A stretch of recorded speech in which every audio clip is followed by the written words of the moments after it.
希腊一个沿海村庄周四举行了传统的庆典活动，一起去看一看。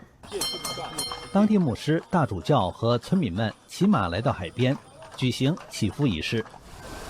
马蹄踏过湿沙的声音，伴随着海水特有的味道，让人们沉浸在这个爱琴海边古老仪式的氛围中。This is a very old tradition, but this custom was lost to the time. And a group of friends here who love horses very much brought it back around 20 years ago.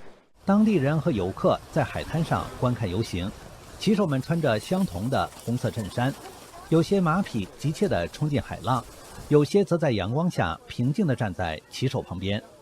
Words cannot describe this feeling. So many of us riding our horses, even being around them is the highlight of the day. And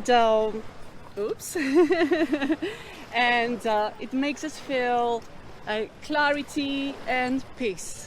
大约200多年前，皮利翁山区的村民在复活节后40天，带着牲畜来到海边，在海水里沐浴，象征净化，也标志着冬天的结束。Είναι η πρώτη μέρα του καλοκαιριού ουσιαστικά για μας και για τα ζώα μας. Τα αγιάζουμε για να πάει καλά το καλοκαίρι και γενικά όλη η χρονιά. Για μένα προσωπικά αυτό σημαίνει, επειδή το κάνανε και οι παππούδες μου, ο πατέρας μου, είναι μια συνέχεια του εθήμου.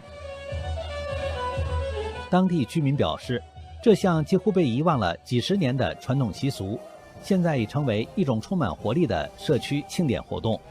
新唐人电视台记者陈一新、艾毅综合报道。